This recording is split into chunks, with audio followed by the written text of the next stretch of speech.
Hi, I'm Andy Lipkis. I'm founder of Tree People. I'm an Ashoka Fellow, and I'm working to transform cities from sources of pollution and pain to places of health. And we do that through what we call the functioning community forest, bringing trees together with people to make change right at their home, their neighborhoods, and scale up all citywide. So Tree People's success, we're now a $5 million a year organization with 12,000 volunteers, about 10,000 donors.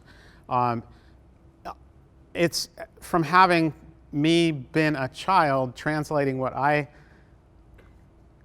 began to understand about how the city works that other people weren't seeing and translating it back to people.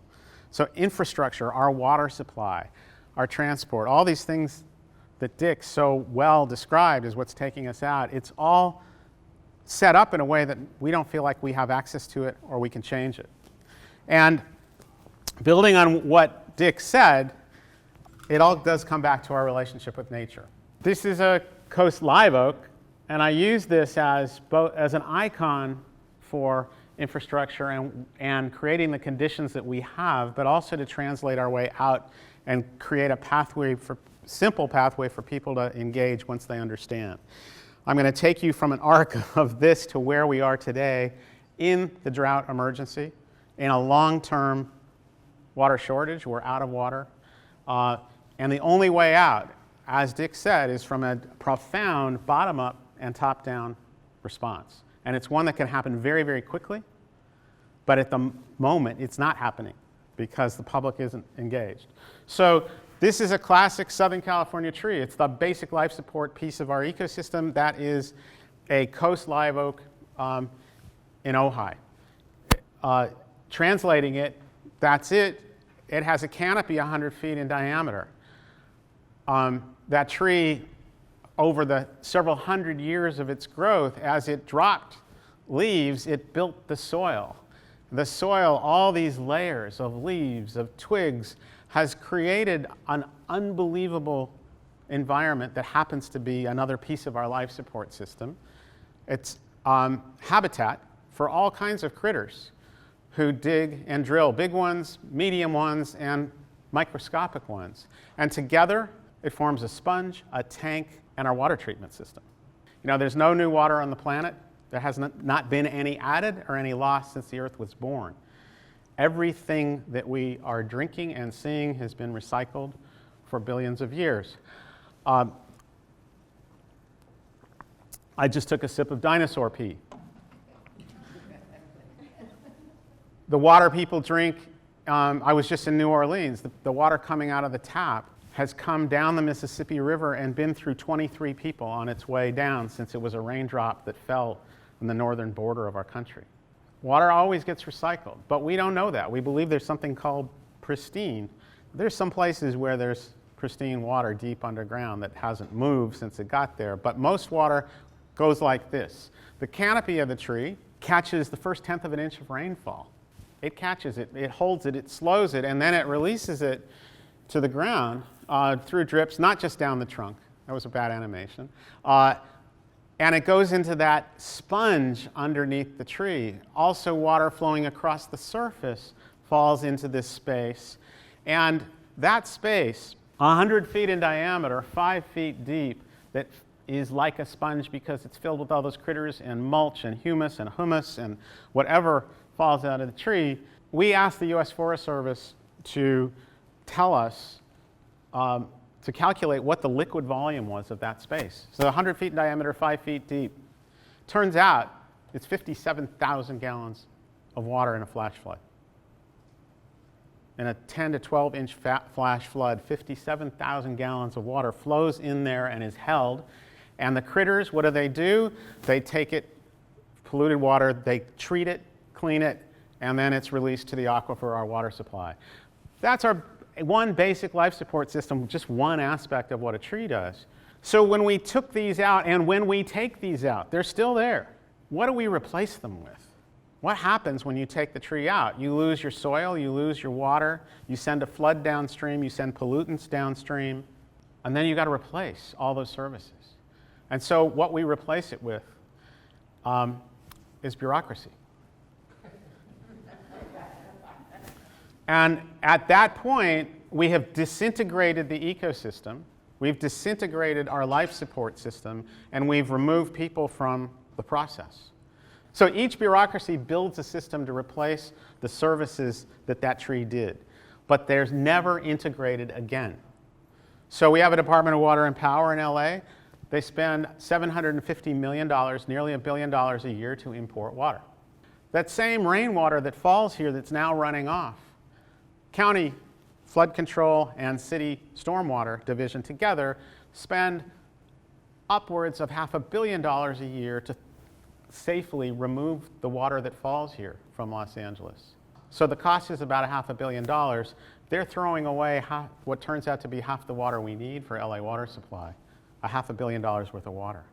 So this is what we have today. The problem is it's a model of unsustainability, and we can't, as climate change increases and is threatening people's lives more and more people dying from severe urban heat, from flooding, from tornadoes, this old structure is not able to protect them. Half of Los Angeles's needed water comes from our rainfall, but we throw it away. In the past 20 years, we've brought in engineering firms to demonstrate this, to do the mediation, but it's now time to take it to the people. I'm going to show you a video clip from our first breakthrough of translating how this works to the public. So we've taken the principles of a tree and put them back into the functioning of people's yards, lawns, and the city. And we held a flash flood in South LA to demonstrate how this would work. Well, 2 tons of water fell on a Southland house today, but it wasn't an accident. It was a demonstration to show how our own homes can be retrofitted to save water and money. Tia Leak has the story. A man-made downpour today at his inner-city home demonstrated a water-saving system that could reduce energy costs and fight pollution, drought, and flooding if used citywide. The environmental group Tree People formed a coalition with LA County and city government agencies which are funding the project to turn this 80-year-old home into a water reclamation center. First of all, we capture water from the roof. We take the roof drains, which all over the city send water to the street, redirect the water so it flows into the lawn. We've sunken the lawn a little bit or raised a berm around it so it can capture thousands and thousands of gallons. We've taken water from the rooftop and put it into the cistern, these tanks. These tanks are here, they feed the irrigation system. The 2 1,700-gallon cisterns can also pump the water into the street via an underground pipe if need be. In the driveway, oil-polluted water drains into a dry well and is filtered before seeping into the ground. The high-tech equipment is complemented by the use of old-fashioned compost and mulch in the garden that acts as a sponge for the rainwater. All our cities were built without understanding nature. This is about working in partnership with nature. I'm very honored and pleased and privileged to have my home as a test site for something that can be used in the next millennium.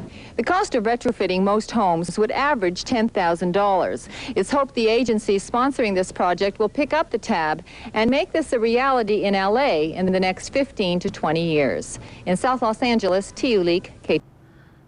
When we set out to show that there was an alternative, we needed to show that it was technically feasible, economically feasible, and socially feasible.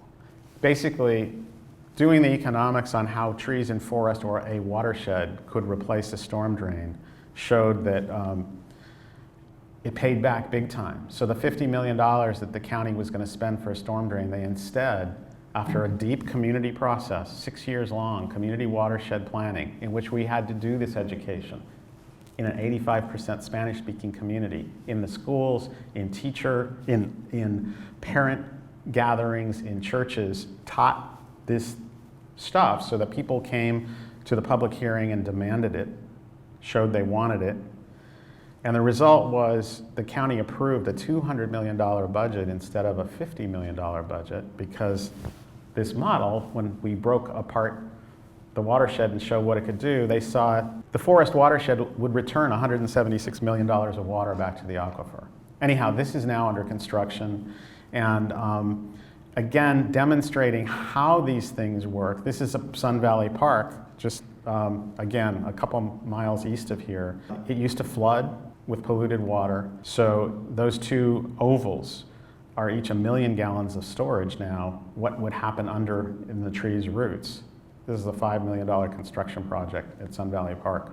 That is a cistern underground at Tree People under construction. It's the same diameter as the canopy and the root system of the tree. But instead of being 5 feet deep, it's 10 feet deep. Capacity 218,000 gallons of water. And you may be going, well, fine, that's great if it rains here, but it does rain. This year, still in drought, in 1 week in February, it rained 4 inches. That was 30 billion gallons of water that ran off. At Tree People, that 4 inches generated from our parking lot and a roof of one building. It put 81,000 gallons in this tank. 2 months ago, when it was 108 degrees up at Coldwater in Mulholland, fire department showed up with its red lights on. I happened to be there. I went out to this odd truck, and they said, "We heard you have water." And I said, "We do. Please come and take it." And they called another fire station over, and they began pumping and drilling and practicing. The purpose of this one fire truck, it's 2,500 gallons. Its job is to feed the helicopters for the initial attack on a fire. The time we run out of water is during a fire. That tank, we have 450 helicopters full of emergency water to stop a fire.